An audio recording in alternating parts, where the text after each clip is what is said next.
Yesu ashimwe, shalom, ndagusuhuje igihugu cyose uherereyemo, wowe unkurikiye, wowe uje ngo tubane muri aya masengesho, ndagusuhuje igihugu cyose uherereyemo, shalom. Karibu rero dusenge, njyewe uri kumva kuri mikoro ndi Mame Benezeri, turatangiye.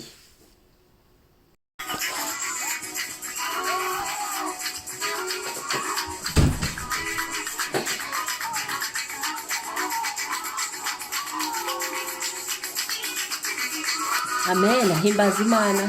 Haleluya. Tambira Imana. Tamba.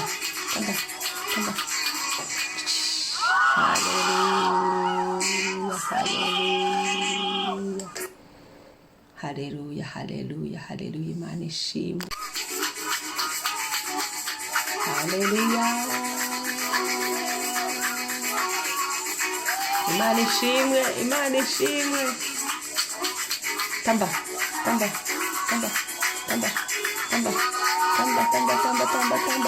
Imana.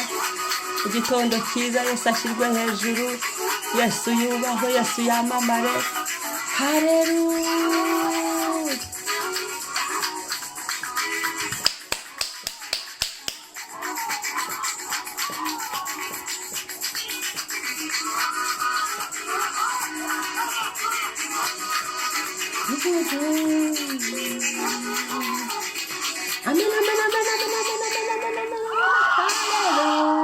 Amen. Haleluya. Reka dusome ijambo ry'Imana. Uyu munsi twatangiye amasengesho y'iminsi 7, turimo turisengera, turashaka kugarura umubano wacu n'Imana, turashaka gusana igicaniro cyo muri twe, ntiwambwira ngo uri umunyamasengesho kandi nawe warasenyutse, ukeneye kubakwa, hanyuma wamara kubakwa no kwisuzuma no kureba neza niba koko Imana ikwishimira, Imana inyishimira. Niyo mpamvu turi bukoreshe iri jambo ngo ubw'Imana iri mu ruhande rwacu, umubisha wacu yaba nde? Amen. Ni Abaroma igice cya 8 umurongo wa 31. Uyu ni umunsi wa mbere. Icyo gusengera ni kwihana ibyaha. Twaraye tubonye ibyaha, urutonde rw'ibyaha bimwe na bimwe, si byose, bitewe n'ibyo abantu bakora cyangwa se ni uko umuntu ashaka kwihana n'ibimuriwo, n'ibirego afite imbere y'Imana, n'ibyo yakoze. Hanyuma turavuga ngo tugomba gushyira amavi hasi tukihana, turasengera agakiza, kugarukana agakiza kacu k'umwimerere. Imana itugirire ubuntu, wisengera agakiza, wisengere kubaha Imana, bijyana no gutinya Imana. Amen. Uko iyo Mana nyine niyo dusenga, bisaba ko warakiriseho umwami n'umukiza, kuko nyine dusengera muri iryo zina rya Yesu Kristo. Mu isi no mu ijuru nta rindi zina twahawe uretse izina rya Yesu. Okay. Abaroma 8:31. None ubwo bimeze bityo tuvuga iki? Ubw'Imana iri mu ruhande rwacu, umubisha wacu ninde? Umutwe w'iri jambo uravuga ngo ubw'Imana iri mu ruhande rwacu, umubisha wacu ninde? None ubwo bimeze bityo, ubwo bimeze gutyo, Imana ikaba iri mu ruhande rwacu, ubwo bimeze gutyo tukaba twarihannye ibyaha, ubwo bimeze bityo tukaba twifitemo gutinya Imana muri twe, ubwo bimeze gutyo, haleluya, amina, ubwo bimeze bityo tukaba twifitemo kubaha Imana, ubwo bimeze gutyo tukaba tucyumva ijwi ry'Imana, ubwo bimeze gutyo tukaba tucyumvira Imana, ubwo bimeze gutyo amazina yacu akaba yanditse mu gitabo cy'ubugingo. Nimvuga ibi wisuzume, nanjye nisuzume, ese koko amazina yanjye aracyanditse mu gitabo cy'ubugingo? Nta byaha byankuye mu ruhande rw'Imana, nta hantu ntumviye ijambo ry'Imana, nta hantu ntumviye Imana, ntabyo ngikora Imana yanga. Haleluya. Nta bintu Imana yanga bikigenda muri nge. Ibyo bintu Imana yanga tubisanga mu migani igice cya 6 ugira ngo ntasome, noneho bitume twisuzuma, turimo turinyuza mu kayunguruzo niba nta kintu cyatuma Imana iba kure yacu. Ngo none ubwo bimeze bityo tuvuga iki? Ubwo Imana iri mu ruhande rwacu, icyatuma Imana itaba mu ruhande rwacu ni iki? Ni icyaha. Ni icyaha kituzinura Imana, ni icyaha kituvana mu ruhande Imana irimo, ni icyaha kitwirukana mu bwiza bw'Imana, ni icyaha. Ubwo rero nicyo tugiye guhangana nacyo.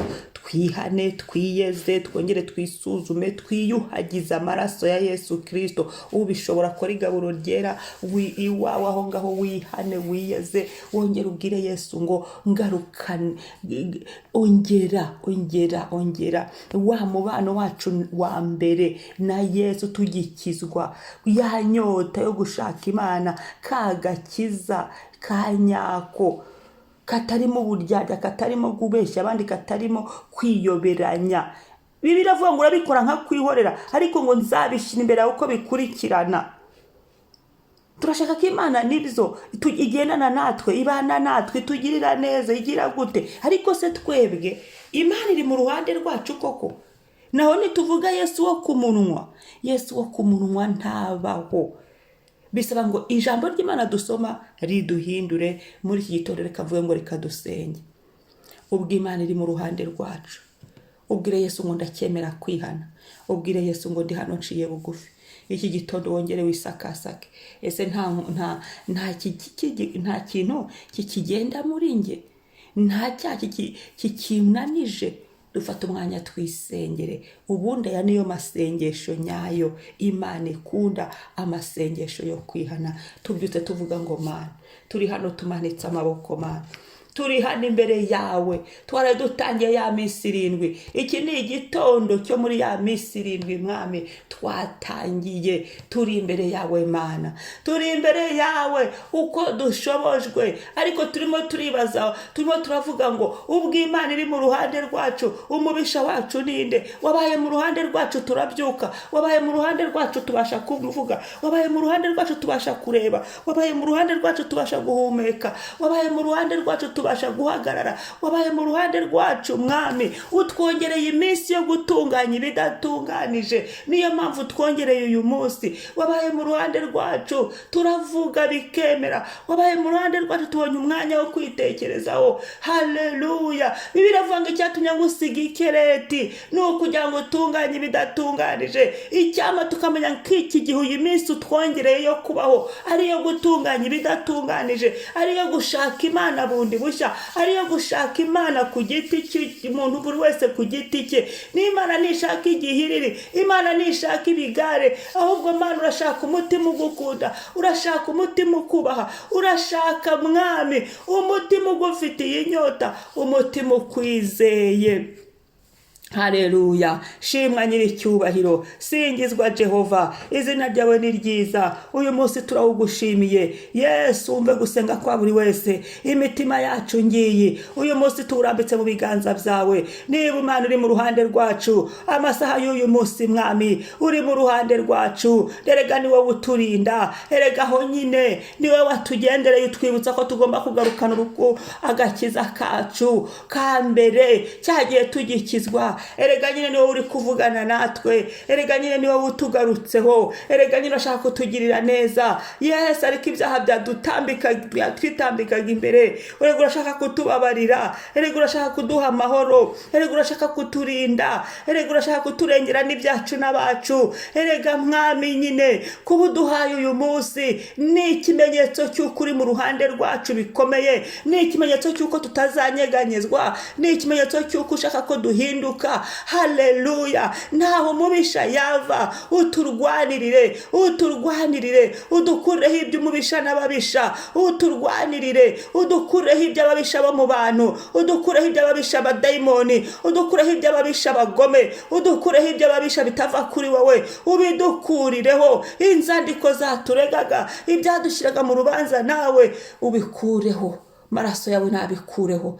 Nesha Mwuka wera w'Imana, dufata amaboko. Ubwo Mwuka wera w'Imana ari mu ruhande rwacu akaba dufasha, umubisha wacu araturwanya ahereye he? Ubwo Mwuka wera w'Imana ari mu ruhande rwacu akaba tureberera, ababisha bacu baraca he? Iyo haleluya. Mwuka wera nguhaye kaze, tegeka byose birakumvira. Vuga mwami turumva, izina ryawe ni ryiza.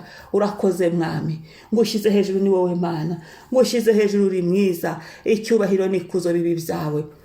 Uyu munsi ugendane na buri wese, natuye umugisha, aho umugisha imirimo y'amaboko yacu. Mwami Yesu, ube mu ruhande rwa buri wese, aho turi bujye tugenda tugaruka. Uturindire ibyacu n'abacu, uturindire abana bacu, uturindire abo twubakanye nabo, uturindire aho dutuye, uturindire iyo twirirwa, uturindire mu bihugu turimo, mu izina rya Yesu. Kandi ndasenze mwami, umuntu wese unkurikira muri aya masengesho ya mu gitondo, umuntu wese unkurikira mwami, duhinduke, abantu bahinduke, abantu batinya Imana, abantu bizera Imana, abantu bareka ibyaha. Ni igihe cyo gukizwa, si igihe cyo kujya mu byaha. Ni igihe cyo gushaka Imana, agakiza k'umuntu ku giti cye, si igihe cy'ibigare. Ni igihe cyo gusenga, umuntu akicara hasi agashaka Imana ku giti cye. Icyamba ngo dukanguke. Urakoze Yesu, wazanye amahoro. Aya mahoro yuzura mu mitima yacu, aya mahoro tuyumve, aya mahoro abe mu ruhande rwacu, aya mahoro yuzure. Ibyaha bibuza amahoro. Jambo ryaravuga ngo nta mahoro y'umunyabyaha, icyampa tukareka ibyaha. Aya mahoro wazanye akuzura muri twe. Urakoze Kristo, twakiriye ubu buntu, twakiriye imbabazi zawe, turakwakiriye ba mu ruhande rwacu cyane. Udukomereze amaboko, udukomeze mu izina rya Yesu. Haleluya. Urakoze nyiribihe, ugize neza mwami wanjye. Amen. Shalom, umunsi mwiza, amasengesho meza bari buyakore. Wazumva iyo audio hashize igihe, ufatanye natwe gusenga, niwe bifitiye umumaro.